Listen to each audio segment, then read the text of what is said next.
Hi guys, this is the Wesley Chapel Lotus Esprit that I purchased and had shipped up here. I had promised to walk around and that's what I'm going to do.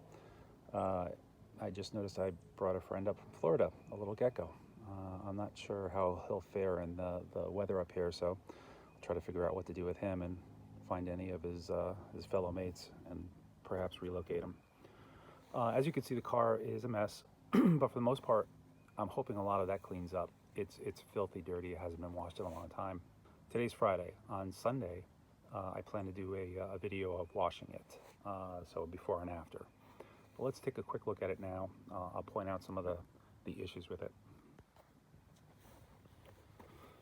So first of all, you can see that tire is the spare tire. When I was filling air down in Wesley Chapel on this left front tire, it actually exploded on me, which was quite a surprise. So I had to use the Lotus factory jack and use the spare. So that's the factory spare. It was sitting in the frunk, got air in it, held air, and that's what we used to help transport it up here. Here's the driver's side. I'll show you the house of horrors inside. This is the car that had no sunroof installed on it, or it had this frame for the sunroof with no plexiglass on it. It had been shattered. Someone broke into it.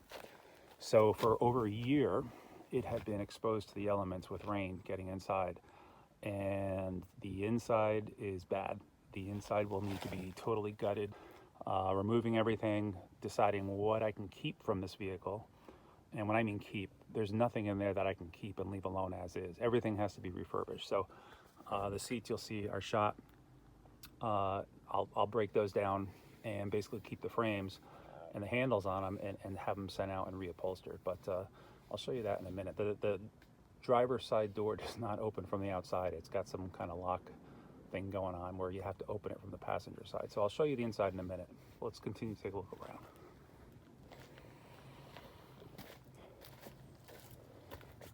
All right, so here's the back of it.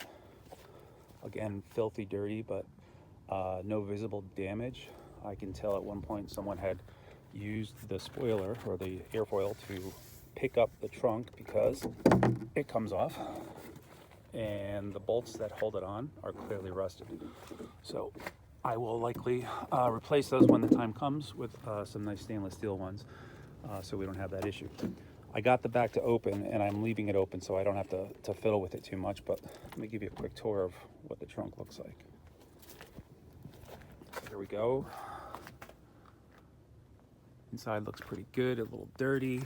There's no indication that water was in this area, in the engine compartment. I mean, there's some leaves that got blown in here, no doubt, but for the most part, everything's intact, including a rusted toolbox, wrench, and a 10-disc CD changer from, I don't know, 1991, I guess.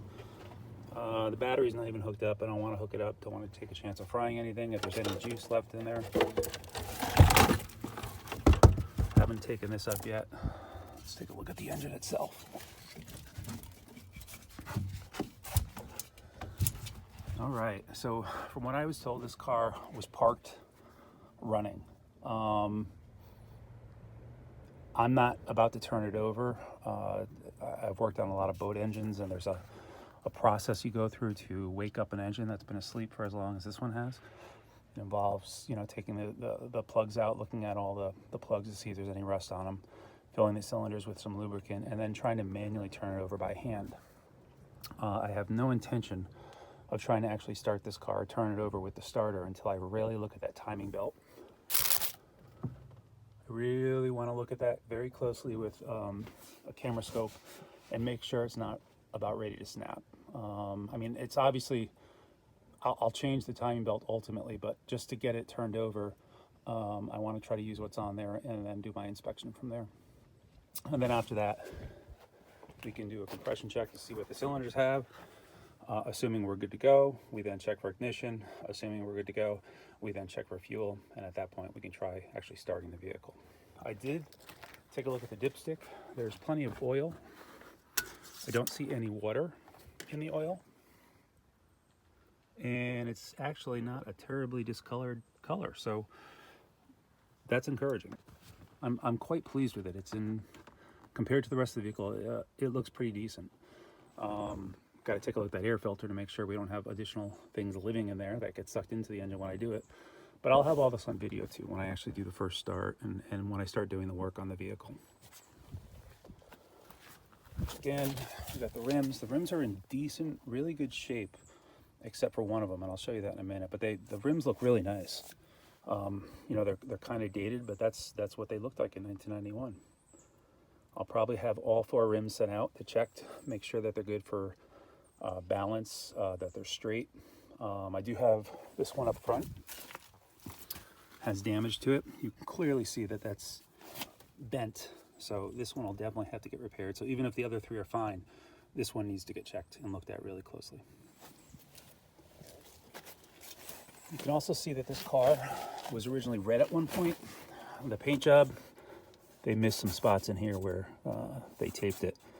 Clearly it was red at one point, and they did a decent job. I'll show you that in a minute in the front, where they took the time to tape up around the label. So, you know, I don't know why they didn't fully paint the interior wheel well, or even paint it black for that matter. Again, there's more red right there. But elsewhere, you can't really tell it was painted. The owner that I bought it from bought it in 1991 new, so it's a single owner car. And the car was red, and it was about 10 years ago that he decided he wanted to have it yellow and painted. Now, I just happen to love the color yellow on an exotic car like this, and I think it looks fantastic. So, I mean, I'm thinking about bringing it back to red, but I'd be very happy to keep it yellow too. This is the one area on the vehicle where there's damage to the body itself. It looks like someone just brushed against it and pulled some of the paint off, scraped it. I'll have to see if we can sand this and touch it up. You got some cracking of the gel coat or the paint. But elsewhere, it's in pretty good shape. Again, yeah, I look here, I can see that they missed some of the red, didn't do the best taping job in the world. I'm hoping all around that the glasses are good. I don't have to replace those. I mean, I think they're all going to come out anyway and put new seals in, just so it doesn't get wet anymore. But I think the ones that are in there right now, the glass that is, are all intact, which is good. All right, let's do this. Ready. All right, so this is what a car with no sunroof on it looks like if kept in the Florida sun and rain for nearly a year or more than a year. The interior is totally trashed. It's just every single piece of this is going to come out, you know, and then it's going to be what can be saved, what can be sent out, what can be reupholstered. I've already looked at carpet kits on the web. There's 3 different manufacturers that I found. One is from over in the UK. There's one on eBay, and there's another one on Facebook. I'm not sure who has the best carpeting set yet, but I'll try to post to the forum Lotus Talk on opinions on that, so I can figure out whose carpet I'm going to be buying for this vehicle. My goal is to, as I said before, refurbish as much of this as I can. In other words, I don't want to buy a whole new door card. The door cards, I think, are $600 or $700 brand new. I'd love it if I could just reuse this door card by, you know, have it reupholstered. But I don't even know if that's an option. But these seats are disgusting. I mean, they're gone.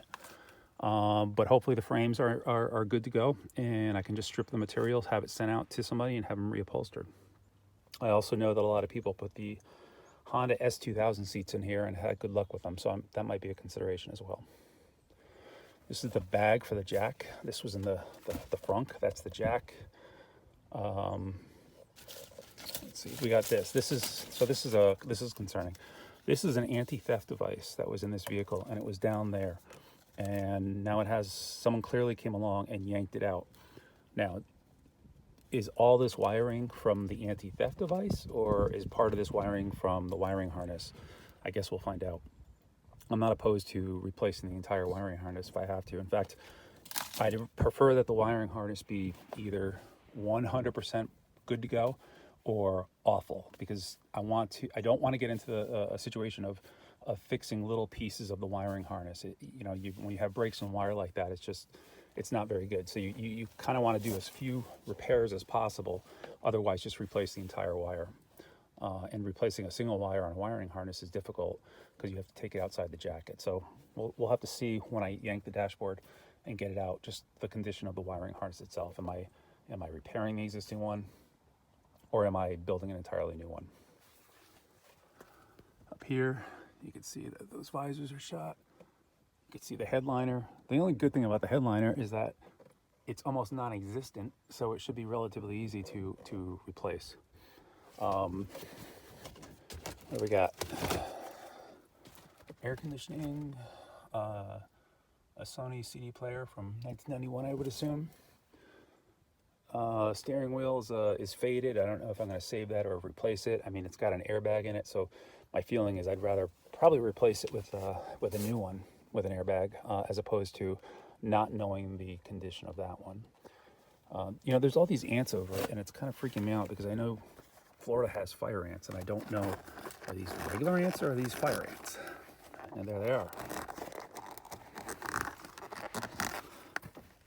You know, I'm not about to stick my hand in that nest to figure out what they are. But their days are numbered. Pretty soon, probably Sunday, I'll vacuum all this out, start taking stuff out, and do a nice thorough cleaning on it. Let's reach over and see if we can open the driver's door. Or something's gonna bite me here. Hopefully those are not fire ants.